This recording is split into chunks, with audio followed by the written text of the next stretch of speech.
Alright guys, it's me the Tycoon coming back to you with another review, and this is of Bel-Air Season 3 Overview. So let's get into this. It's when I saw the trailer to it, I saw OG Jeffrey and I was like, oh my god, I've got to watch this because OG Jeffrey meets up with the new school Jeffrey. And it was definitely one of the highlights of the series. Two really strong caliber actors just doing their thing, really good. um, but this season has been kind of up and down in many ways. So the season's gone through some good stuff. You see Carlton's rehabilitation. Yes, I get it. It's a dramatic retelling of the Fresh Prince of Bel-Air, and there was that thing that Carlton didn't really have drugs. It was basically Will Smith. You know, he didn't do anything with the drugs. Carlton took the sleeping pills and that kind of thing. But this is the thing here, is that it's turned into something different.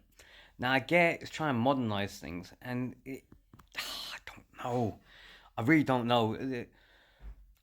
Acting, you can't dispute. The only one who's the weakest element in all the series is Aunt Viv. Aunt Viv is the weakest element. And the only time you actually, and that's because she doesn't feel like Aunt Viv that we've grown up with. Whether it is the Janet Hubert Aunt Viv or the Daphne Maxwell Reid Aunt Viv. She doesn't feel like any of the two. She's trying to, I don't know what she's trying to do. But it's not the Aunt Viv that we know. You know, if anything, she turns into that Aunt Viv in episode 9 when she's actually telling off Will Smith. You see that. That's the real Aunt Viv coming out now. You know, that she's looking to protect her nephew, disciplining her nephew, making the nephew feel that, look, the world doesn't revolve around you in that sense, and you've got to grow up. But it's, that's one of my bugbears. And there are other bugbears as well.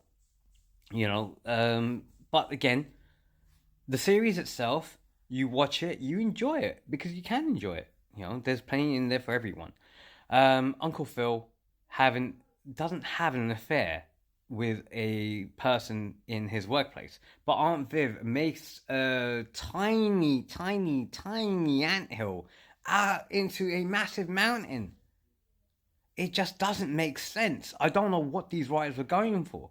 And what they're trying to do was make, I kind of feel it, because what it is like the Will Smith character, the real life Will Smith, and Jada Pinkett Smith. That's what I think they were trying to go for there, and try and recreate that and make it more acceptable in wider society.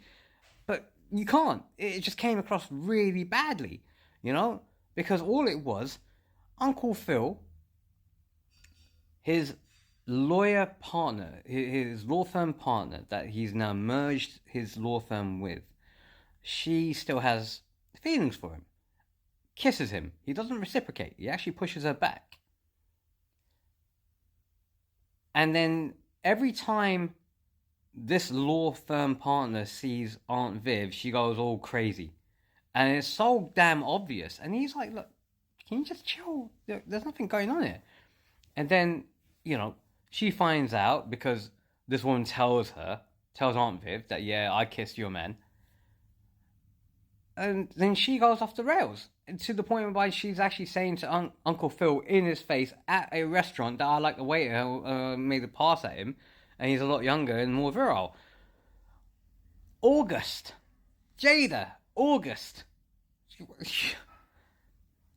What are you trying to do here? This is really, really bad.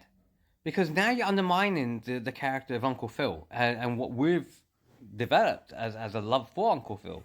As that person who is a leader, who's strong, who makes sure that his household does really well, gives the right advice. And same with Aunt Viv. You've made them into idiots. You've turned them from guys who are fully developed and grown that can teach the next generation to avoid any mistakes. You turn them into absolute muppets. It's bad enough that you've got some very serious issues where you're dealing with whether it's drug abuse or identity politics, whether it's gender identity or discovering your sexuality while you're growing up, you know, and these are very complex things to deal with that, a kid is dealing with, two kids are dealing with.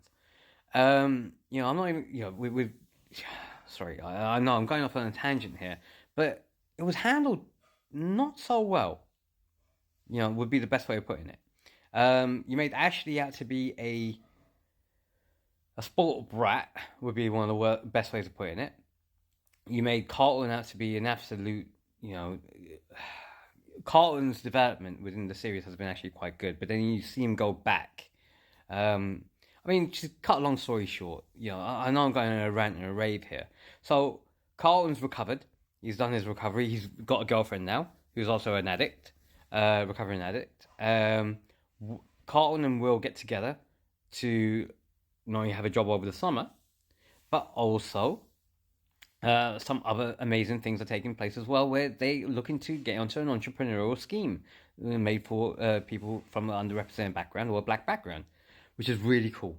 And they have to work together, with the sort of entrepreneurship and the show business element that Will Smith's character brings, Jabari Banks, who's actually has bulked up a little bit more, and against Carlton's methodical business manner and taking things properly.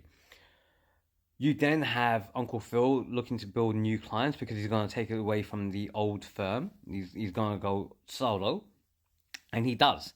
And he finds that one big whale to represent, who's doing a development in a part of Bel-Air, which is now looking to be turned into a bunch of flats and new communities.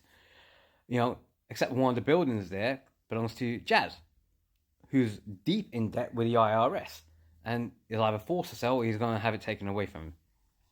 But you then got Hillary with her love triangle with her potential husband going through, her fiance getting the injury that does something to his heart, cardiomyopathy, at his young age. So clearly he was on something else. And she gets married to the football player by the end of it, and then he ends up dead. Which is like that reporter in the original Fresh Prince of Bel-Air. Hillary, will you marry me? Bang. That kind of thing. Ashley's going through her thing, trying to become a singer with a new potential boyfriend who's non-binary, bringing in all these weird stuff. And Aunt Viv has turned into an absolute fucking nutcase. She's a cuck, but ends up getting pregnant at the end of it by Uncle Phil. And Uncle Phil is the Will Smith cuck at the end of it. Yes, I'm actually coming out and saying this. This is bizarre.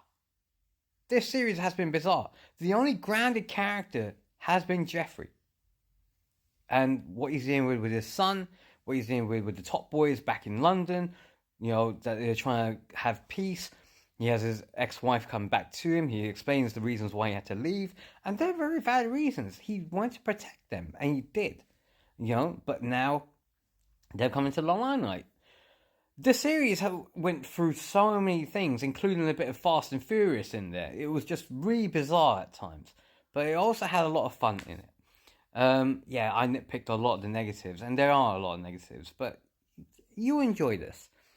So, guys, after all this, whatever platform you're following me on, give me a like, give me a follow, subscribe. Let me know what you think in the comments. And as always, if you guys don't know how to do that, then you'll need to go back to school. So says the TYCOON.